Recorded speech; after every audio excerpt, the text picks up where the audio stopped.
Good morning, good evening, good afternoon, wherever you are in the world. This is John with Tommy's Top Picks here to bring you your weekly market update. Um, we are continuing to see some softness in the market, and I like it. I know this is worrisome to some people, but as I've said in the past, your time and capital in the market is best spent around the times when everyone else is afraid.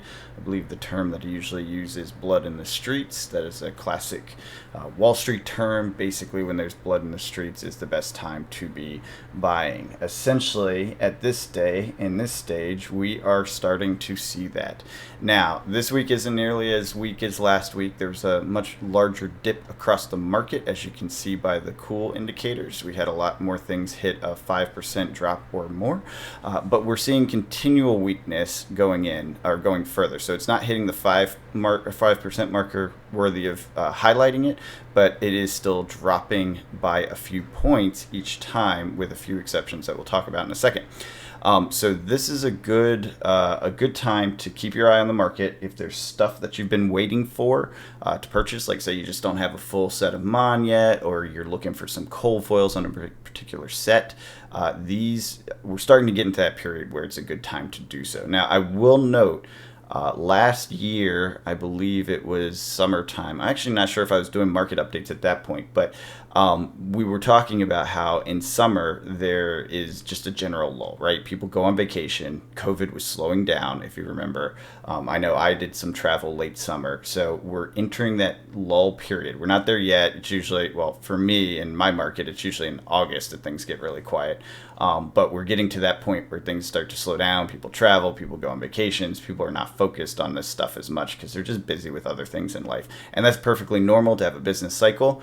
I wouldn't say that it's everything. I don't think it's going to be hugely detrimental. I don't think we're going to see a major continual drop during those periods. It's possible we do. I don't want to be deterministic here, but I just don't think it necessitates that it will go further down or heavily down, or we'll see a big drop. What I do think will happen is volume will dry up. So we'll have a lot less interactions and exchanges that come in the market. Therefore, the prices will stay relatively flat, sticky, boring. Nothing's going to happen. Boring times are the best times from the crypto world. This is something that I learned a long time ago trading crypto. When the market is boring and everyone stops paying attention to it and there's no new dramatic headlines about it, not that there's dramatic TCG market headlines, but you get the idea. No new dramatic headlines. Everyone is kind of paying attention to other things. That's the best time to be buying in.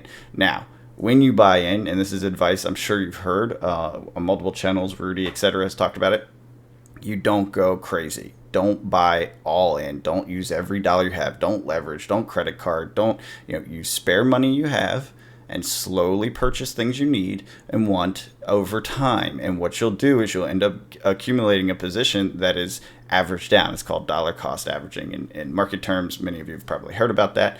And basically what that does is, as prices continue to stay soft and kind of trickle down over time, your value of each individual unit of whatever you're purchasing averages downwards, so that when the market goes up, you have a very strong baseline position.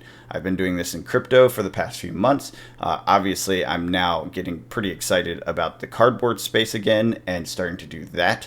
I have been picking up some alpha and beta stuff. I've been picking up some, I've been doing Magic Collector stuff, but I started to see where certain ones were lower than they used to be, or lower than less upward pressure on them. So I picked those up. And I am looking forward to getting Commander Legend at a discount, because it seems the market generally isn't super excited about it. I guess that's just a weird thing that's happening. I don't really fully get it, but I plan to get that one. And I'm looking at Flesh and Blood here, obviously, as to what can be picked up relatively cheaply. And let's just go through the boxes so we can talk about it. First and foremost, most interesting here is this 22% decline on Mon Unlimited. If you have playable cards you need in Chain, who's probably going to LL soon. I don't know if you're paying attention, but he's not that far away. I think he's 3 wins away, and we have a ProQuest weekend coming up. If he wins 3 of them, and don't quote me on this, but this is what I thought I saw on Twitter. If he wins 3 ProQuests, then he's done and out, and Living Legend out in CC. He's still around in Blitz, mind you. But he's in Mon, so that may be part of what this is. It's expectation of him going out, and then not really thinking Prism, Bolton, or Levia are very important to the meta, which Levia just got her first win. I understand that one. I think Prism's still going to be around, kicking around, so that's probably still important. And then Bolton may get some interesting bonuses with some of the cards that we saw in the classic battles for it's just sword cards, right? So if you do Saber Bolton, I think there's some additions that you might want to pick up. I don't play Saber Bolton, so I could be wrong on that. I could be dead wrong. I don't know exactly how it plays. But I imagine Bolton will have his day someday, right? So in the meantime, you can pick him up at an incredibly discounted price. Again, these are the playable cards, not really collectible, so don't hold your breath on it. The one thing you could think about doing is maybe unlimited cases, because these will drift lower as the market kind of adjusts to the lower box prices. We'll look at the arbitrage in a second. And what will happen is as these cases drift lower, you'll have the sealed premium continue to sit on it. And unlimited is limited, obviously. It is unlimited in title only, as we've talked about before on this channel. It is somewhat of a collector's item. I don't really put a lot of stock in that, honestly. But it's somewhat of a collector's item in that they're not printing any more of it. It's out of print. And so people will eventually look for it, and there won't be supply. Now, when that happens, long time from now. We know the print run on this, it was huge. And clearly it's getting eaten up slowly, but it's still, this is why we're in this lull on these prices. So, moving on. Next thing that was interesting, Tales of Aria again continued to decline. We've seen nothing but a straight decline for weeks now, right? We had this period here where we dipped and then kind of reverted to the mean, but then we had hard dipped and continued to hard dip with a 12% drop. Tales of Aria first edition boxes with the cold foils and all that. This is probably worth keeping a good eye on. I mean, 71's pretty cheap, but if it gets down in those like kind of 50 to 60 range, that's pretty much a steal on a first edition, right? I'm not going to hold my breath that it gets down that low. So if you don't have Tales of Aria first, then this is a time to pick it up if you're looking for specific collectibles. It may be time to pick up the singles, but the boxes are just getting dirt cheap, and I don't expect that will last forever because we have Iyslander coming out, who is probably going to trigger people buying ice cards, right? And so this will probably pop back up around that point. There's probably plenty of supply because I think they printed over Mon. That's kind of the general market consensus. And then, so I don't see this as a rush, right? Just keep an eye on it. If you're looking for individual cards, go ahead and go for it. I personally opened a crap ton of Tales of Aria. This was the set I came in on. So I don't think I need any cards in that set. I'm pretty sure I have a full set of everything.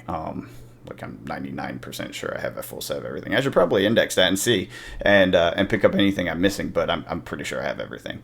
Everfest is back up, heating up. So this is kind of a reversion to the mean. We're at 77, down to 70, back up to 75. Still on a downward drift, but you can see 77, 76, 70, 75. It's basically reversion to the mean. Nothing surprising there other than the fact that this is the only one that did it. You'll note on this dip, we went back up, but not by much. So similar reversion to the mean that's on Monarch first edition. Again, keep an eye on this first edition product Monarch. I think we still have some softness here. This one dropped and continued to drop, right? So we went 5.99, 5.69, 5.65. It wasn't enough to be remarkable, only $4, but the point is it's continuing to drop.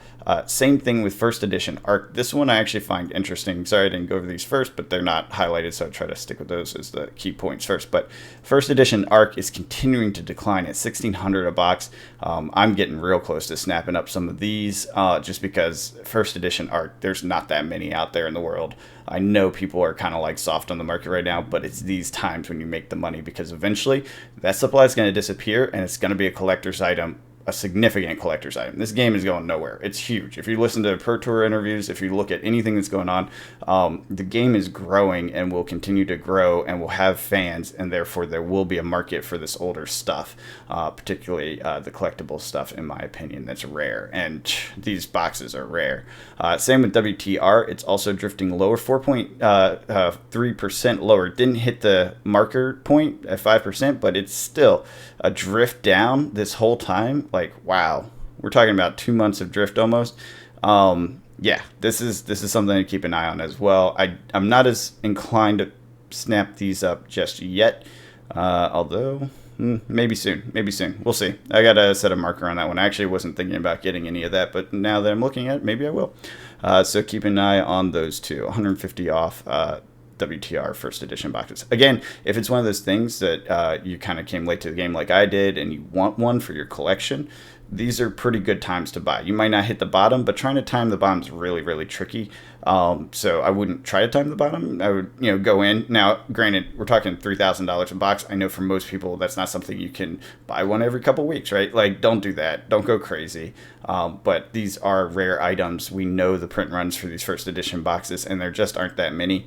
So having it is a collector's piece in and of itself. So, last thing worth noting is the cases of Mon first edition have continued to decline by 18.5%. This is significant. So I would, again, if you're looking for the collectibles on Mon, we're hitting the kind of doldrums or the hate period on this product.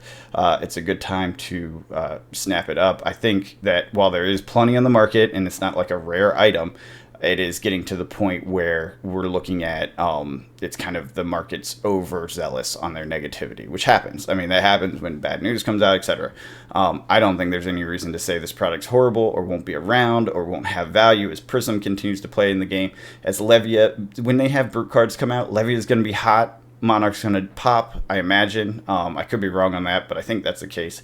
Clearly, people love Levia so much. I can't believe she actually won something, and there's people that cosplay her. Like, I mean, she's got some fandom, right? So that's where the collector component comes from. I know a ton of people that love Boltyn, love to play Boltyn. He just hasn't quite gotten his power cards yet to get him powerful. All right, moving on. Uprising is basically continuing to decline, which is pretty neat. I actually picked up some single boxes of Uprising because the price was just too good to pass up. I think it was like $85 shipped, maybe with tax. I think it was like $90 or something like that. Very good price for me. I just want them to open on the channel, honestly. I just did that in singles. I have my Team Covenant cases coming, so I don't really need like collection stuff. But I just saw the price was so low. I went ahead and pre-ordered, which is something I typically say don't do, but the price is so low. Now, will the prices continue to decline? That's fine. If they do, if I miss that point, it's kind of for the channel anyway, so it's not a big deal. But the point is that these prices are declining, unlike a typical pattern where they jump in pre-sale and then decline after the fact. So we're starting to see a new pattern. Uprising is the first of the 2.0. I don't know what this means for the long run, right? We may not get to a point where we're like, okay, this is how 2.0 always works. It may just be part of this, down market. It could be part of the macro trends because there are definitely some macro negative pressures on all assets. We'll have to analyze that as we get more data over time. Don't be deterministic. Just because it's low now doesn't mean it can't go lower, doesn't mean it won't drop well below map at the time that happens. It's going to come out in waves, so it could spike too. There might not be enough supply. We just don't know, right? We gotta react to the data, and we don't have enough data yet, right? So I'm just buying it for the sake of the channel and cracking it open and having the collection, and that's fine by me. Do what is right for your wallet and your life. A couple things to note. I know I said I don't talk about history packs, and then I talk about history packs every time. I apologize for that, but I find it interesting to see how it is progressing. It has stabilized. This 111 price has been here for about 2 weeks, maybe a little below, a little above. Point being that it has stabilized. I don't know about the supply on next waves or when that's going to happen, but it's worth noting that 111 seems to be the price point that it is sticking to. Uprising, as I said, is had some really crazy sales, so I mentioned that. Arcanite Skullcap is back at $100 for the card, even the Everfest version. So printing more didn't work. That is the takeaway from that. I don't know how to react to that, honestly, because that was kind of the whole general concept of printing more is to bring the price down, but now it's right back where it was. Maybe it was above that for a while, or before Everfest, so $100 still seems like a lot for a single card. Hit me in the comments if you think I'm wrong. Maybe this is really low for where it used to be or something. I don't know. It just seems weird that it's all the way up at 100 a card. It had dipped down, and it's climbed back up. I looked at the chart. It was... I don't know what its low was, but it had a big U-turn around. So obviously Arcanite Skullcap, maybe that just means more people are coming into the game, right? Because everyone needs that staple arc. And then after a while, they won't need it because they'll all have one. It's interesting. Aether Wildfire, Tommy heard last week's podcast. He thinks, and I think it's a very good theory, it's one of the reasons I got into the game, that this is popular because it's a Mark Poole piece of art, which I did not know. And I love Mark Poole. He's the reason I got, well, he's not the reason. He's one of the reasons reasons I got into the game. He's a classic Magic artist who I always loved. And I heard he was doing art for this game, and that's what made me examine the game. And then I saw, was it the Earthbound Tome, the Tales of Aria Tome? And I was just enamored. I was like, oh, look at this art. It's amazing. I have a bunch of those, by the way, because I love the art that much. I have the play mat and everything. And Mark Poole is definitely a part of why I got into this game. And so maybe that's why this one is being treated different. The others are still at like 70, $80. Just worth noting. Let's go through some of the charts really quick. I do have work stuff to get to, but I wanted to get this out. Oops. Oh, no, I'm right. Yeah, WTR Unlimited. Again, we're seeing this downtrend trailing into a flatlining here, which I think is fine on Unlimited, right? That's what you want. We are looking at low values, low prices. There does seem to be plenty of supply. You see the stabilization of these up and down. You see how it kind of goes in like a pie wedge, you know, high to low, low, low, almost nothing. Worth keeping an eye on this because eventually this will dry up. This is the Unlimited we're talking about here, and it will do the kind of the spike that the Arc and Crew followed at some point. But we're still seeing a flat line, $61. Technically an arbitrage opportunity. I don't see it as worth it. $59 to $61, and it's $59.75. So it's not worth actually doing because of shipping.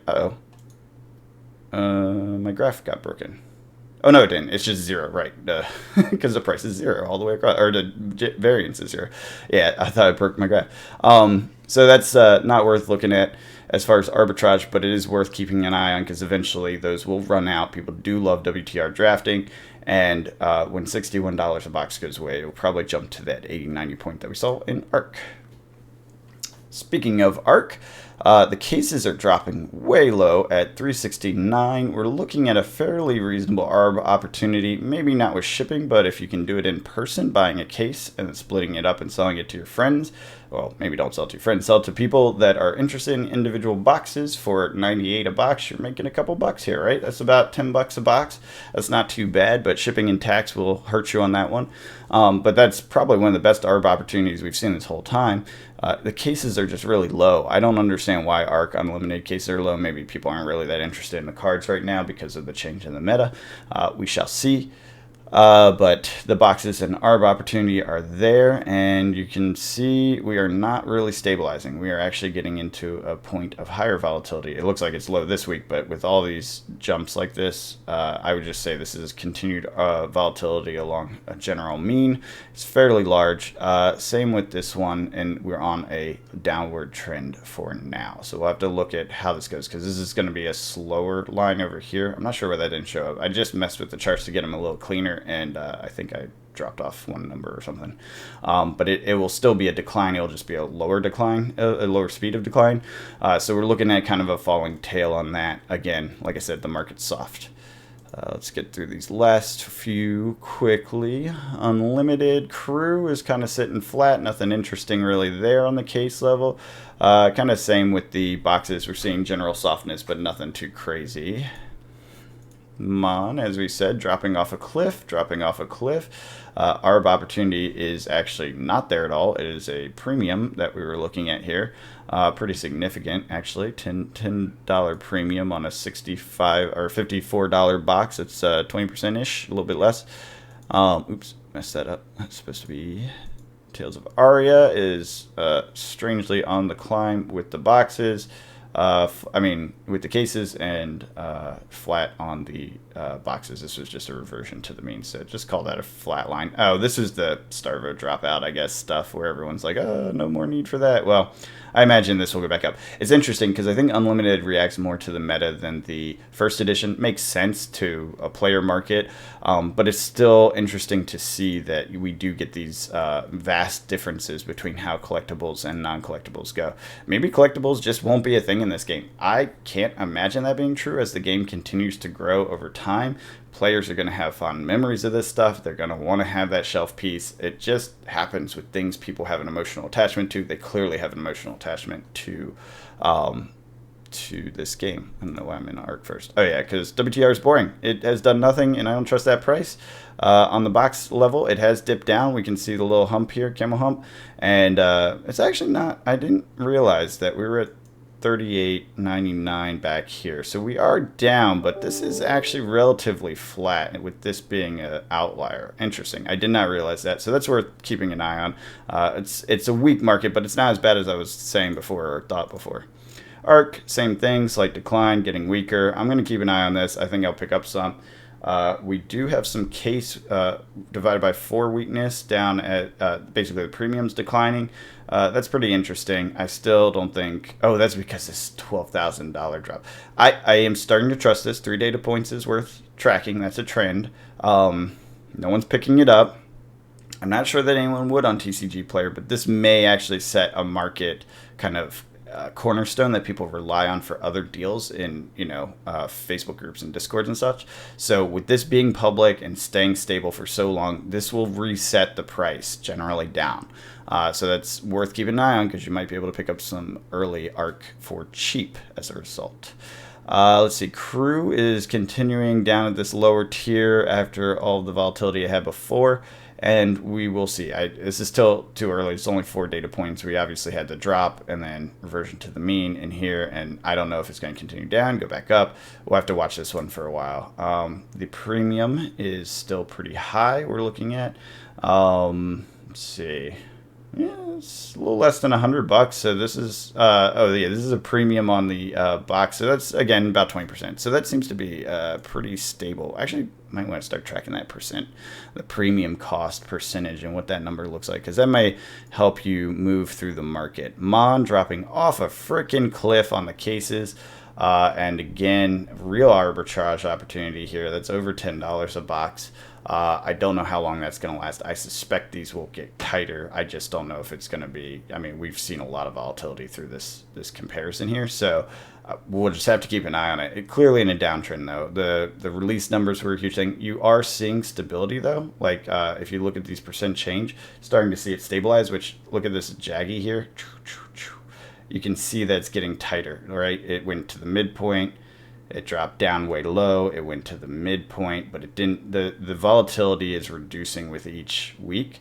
So we're seeing kind of that pie shape. So it should stabilize at some point. We will see when. Obviously, new news can change all of that.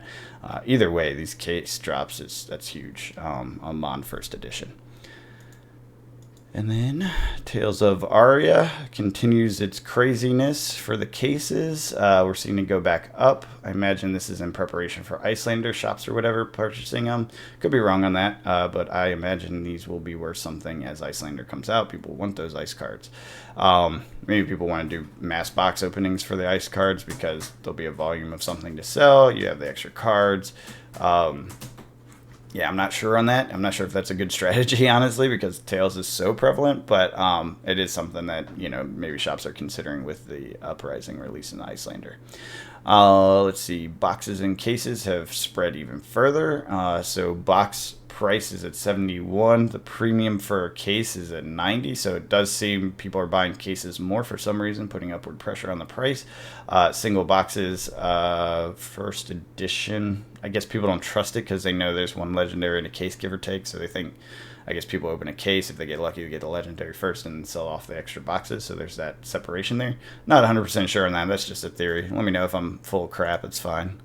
Everfest, it's still kind of reverting to the mean. It's on a downtrend this week, but it's still up at that like 300 mark that's basically been at the whole time since its release on the case level.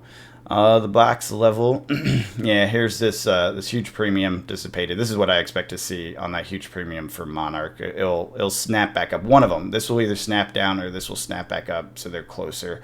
Because it's just crazy to have that that variance there for the arbitrage opportunity. This is. Let's see here. It actually looks like it's staying pretty stable. Another reversion to the mean on some major dip last week. It was probably just people dumping in prep for Uprising. So they need to make shelf space. So they just, get excess stock off the shelf by putting it into the market. Those are good times to buy, and we've talked about that in the past. So right now we're back at 75. We'll see what happens. I think this will probably continue to be soft because I imagine the supply is pretty solid.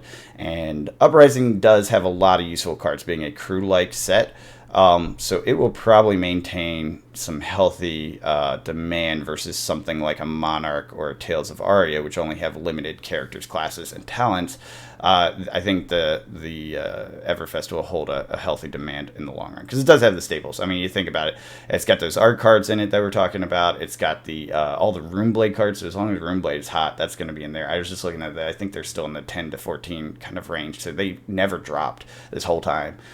You won't need the Ice Shield as much. You won't need some of the things that were high-priced things before, but you still need the cards in there. There's a lot of stuff that's useful. And as a new class comes out, some of those cards we thought weren't useful will suddenly become useful. I mean, it's just how it goes.